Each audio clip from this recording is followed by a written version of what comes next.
Maqaa Abbaa, kan Ilmaa, kan Hafuura Qulqulluu, Waaqayyo tokkoon Ameen. Kabajamtoota jaalatamtoota maatii Waaqayyoo, ijoolleen haadha keenya qulqulleettii Dubroo Maariyaam lafaaf bakka jirtan maratti nageenyi Waaqayyoo isiniif haa baay'atu. Akkam nagaa jirtu?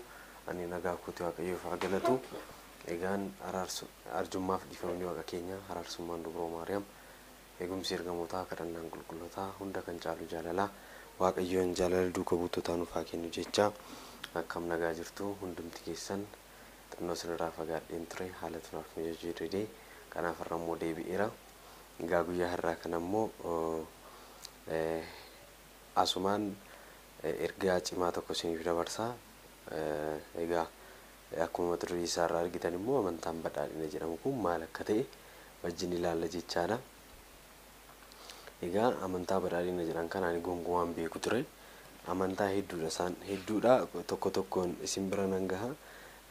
Egaa fakkeenyaaf amantaa mormoo joobaas beektu isin joobaan jedhamus jira. Reemaa amantaa kiristoosiif haa miidhagnu kan jedhu jira. Amantaa kolfa qulqulluu kan jedhu jira. Hafuuraan kufuunis jira. Badhaadhinni kunis jira jechaadha. Achi sochiisa haaraa kan jedhamu jira. Kana wajjin ilaalla jechaadha.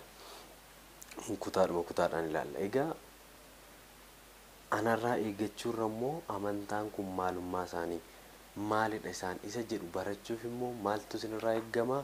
Ani maalifan ortodoksii ta'e kan jedhu kitaaba haarawaa, kitaaba baay'ee filatamaa ta'e kitaaba kana bitachuu qabdu jechaadha. Kitaabni kun haarawaadha. Qopheessaan Barsiisaa Yohaannis Mangashaati. Barataa Yuunivarsiitii Hafuura Qulqulluu Sillaaseetti eebbifamanii achi baratanii eebbifamanii achi bahanidha jechaadha. Kanaaf barsiisaan keenya kitaaba baay'ee ciccimaa baay'ee barbaachisaa ta'e barreessaa jiru jechaadha amma. Kanaaf kitaabni kun amma gabaarra jira. Kanaaf kitaaba kana isaan barreessan kana keessaa muraasa isaa har'a amantaanii biltsiginnaa amaanyochan jedhamu jira. Biltsiginnaa amaanyoch yookaan amantaa badhaadhinaa kan jedhamu jira. Asirratti hubachuu kan qabdan immoo waa'ee amantaati malee poolitikaa keessa nan galchiina. Paartiin biltsiginnaa jedhamu waan jiruuf paartii nama biyya bushaa jirus paartii biltsiginnaati waan ta'eef ani immoo amantaadhaan ilaalla waan ta'eef jechaadha. Egaan kitaabni kun gaa maalifan ortodoksii ta'e kan jedhu as jalatti waan deebii keenya garaagaraa nuuf kan kennudha. Fakkeenyaaf boqonnaadhaan hiramanii jiru kitaabni kun jechaadha. Egaa boqonnaa garaagaraa kana keessatti immoo kitaabni kun naannoo boqonnaa 4 qaba jechaadha. Boqonnaa 4 kana keessatti jechaadha. Irra caala kan waa'ee amantaallee nuuf amantaan maal akka ta'e jechaadha. Kiristaanummaa fi jireenya qalbii jijjiirannaa jedhees nuuf kana jalatti wanta garaagaraa jira jechaadha.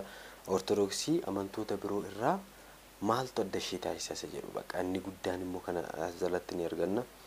Kana malee immoo ortodoksii tawaahidoon eenyudha isa jedhu jechaadha.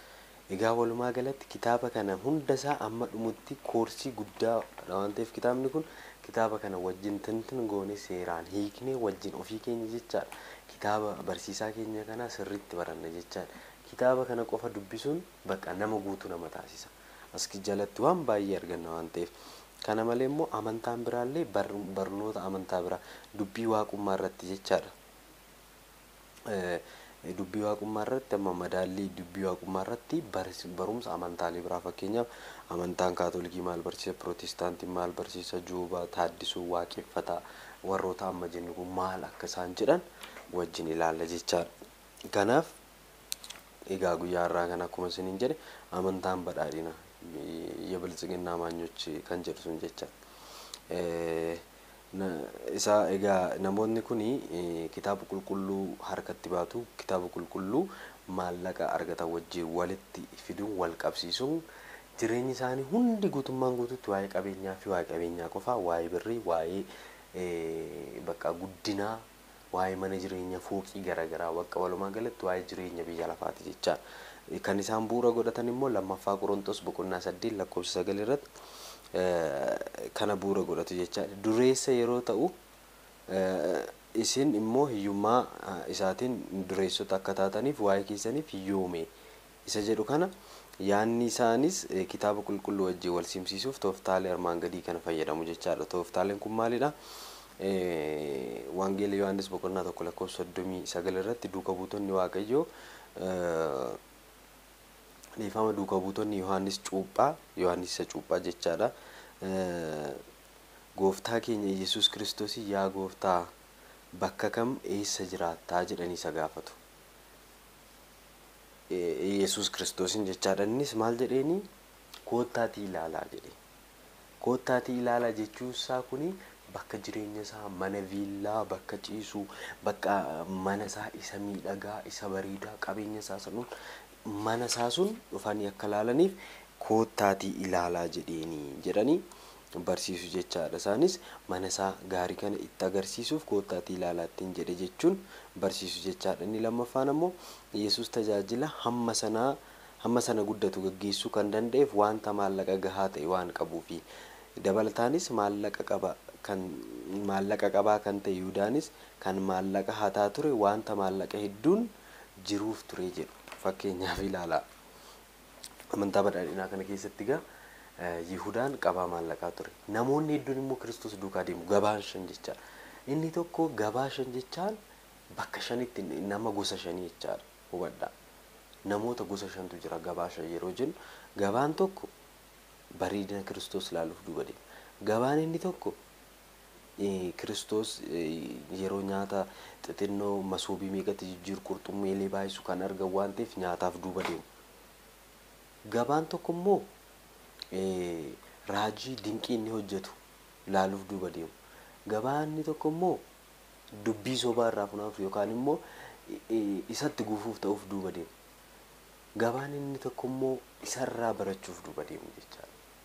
Gabaan 5 kun hundi isaanii wal harkisanii yeroo deeman isa duukaa kan deeman inni abbaa qabeenyaa waan ta'eef waan maallaqa hedduu qabuuf isaaniin hunda isaanii nyaachisuu jiraachisuu waan danda'u isaan duuka deemaa jedhu jechuudha. Ilaalaa barumsi isaanii kanadha. Inni gara biraa immoo Yihuudaan qabaa maallaqaa kan inni ta'ee jalaa hataa ture inni nyaatamee hatamee kan hin dhumne qabeenya hedduu waan qabuuf illee qarshii qabaa ta'e hataa ture jedhanii barsiisu jechaadha. Waaqayyo kana jalaa nu baasu hunduma keenya iyyuu. Egaa kun amantaan akkanaa kun jireenya seexanummaatiin kan hundaa'e Waaqayyo irraa kan fagaatedha jechaadha. Inni adda biraa immoo Yesuus Kiristoos uffanni inni uffatu illee faashinii kan ammayyaa turani biyya alaatti kan hojjetaman turan mootonnii fi dureessonni kan uffatan ture jedhu jechaadha. Faashinii hordofuudha. Kiristoosis faashinii hordofaa jedhu. Waaqayyo kana jalaa nu baasu baddaa. Kana malee immoo baay'ee kan nama ajaa'ibudha jechaadha. Kiristoos faashinii hordofaa yeroo jiran jarri kun kana qofaa miti. Barattoonni isaa illee dureessota turanii akka yaada barsiisa isaaniitti biyya lafaa irratti ajajaan Waaqayyo osoo hin ta'in namadha jedhu jechaadha. Laala biyya lafaa kana irratti Waaqayyo aangoon qabu jechuudha jechaadha bakka. Waaqayyo kana murteessu namadha malee Waaqayyo isan gashu jechaa jiru jechaadha. Amantaa kana jala irratti kanaan kaaniiru jechaadha. Inni gara biraa baay'ee kan nama ajaa'ibu maal seetanii Wangeela Yohaannis boqonnaa 2 lakkoofsa 15 irratti biyya lafaa yookiis waan biyya lafaa jaalachuutti hin hidhaminaa. Namni tokko biyya lafaa jaalachuutti yoo hidhame Waaqayyo abbaa jaalachuun isa keessa hin jiru. Wanti biyya lafaa keessa yeroo jiru hundinuu hawwiin foonii hawwiin isaas jireenya kooruunis biyya lafaa keessa ba'a malee abbaa bira hin ba'uudha. Namni jireenya biyya lafaa jaalatu hundiyyuu gara samiitti gara abbaa gara Waaqayyootti akka hin deemne biyyuma lafaatti akkaafu. Kana yeroo immoo kan seexana akka ta'udha jecha kanumaan wal qabsiisne maal jedhaga Waaqayyo tiksee kooti kan jiru wangeela isaanii fi wangeela keenya irratti kitaaba qulqulluu irratti ilaala. Waaqayyo tiksee kootii jedha. Ilaala Waaqayyo tiksee kooti. Kana kan jedhe Daawit Waaqayyo tiksee kooti. kan na dhabsiisu hin jiru jedha kitaaba qulqulluu irratti. Isaanoo Waaqayyo baankii maallaqa kootii madda galii gaarii nan qaba. Waaqayyoon baankii maallaqa kootii madda galii gaariin qaba jedhanii fudhatu. Marga lalisaatti na oolchaa na bulchaa jedha wangeelli. Yeroo hundumaa bu'aa dhabuun keessa hin jirre keessa na boqochiisa. Bakka jireenya gaarii keessa qofa jecha qorumsa illee natti hin fidu jecha. Gara bishaan jireenyaattis na bobbaasa na qajeelcha. Isa immoo furtuu saanduqa isaa naaf kenna. Laala. Furtuu saanduqa isaa naaf kenna jecha. Waanuma barbaadee ta'e cubbuus hojjechuu baattus furtuu saanduqa isaa sii kenna jechaadha akka isaanitti jecha. Lubbuu koo deebisee waa'ee maqaa isaaf karaa qajeelummaa irratti abboomeedha. Waa'ee maqaa isaaf karaa badhaadhinaa irra na oofee. Karaa liqa keessa illee yoon deeme ati na wajjin jirtaatii homaa hin sodaadhu. Laala. Karaa liqaa keessa jechaan qarshii liqeeffachuus ta'uu danda'a, waan garagaraa ta'us waan danda'u. Karaa liqaa keessa illee yoon deeme ati na faana jirtaatii maallaqa kooteeti qabeenya kootii homaa hin sodaadhu. Nan liqeeffadha akkan barbaadeen ta'a jechuudha. Baay'ee nama ajaa'iba jechaadha. Gaaddidduu du'aa jala yoon deeme illee ati na wajjin jirtaa homaa hin sodaadhu isa jedhu kana egaa warqee fi maallaqni na fayyisu. Ija maallaqa walitti qabaa fuulduratti karaa naaf qopheessite. Kanallee kana ilaalaa egaa waan baay'eetu jira as keessatti maallaqaa fi qabeenyaan kan walitti dhufuudha jechaadha. Amantaa badhaadhinaa jedhama amantaan kuni. Kanaaf haala kanaan illee dubbatanii jechaadha yookaan immoo barsiisachaa jiru jarri kuni. Kanaaf kitaaba kana kan nuti argannu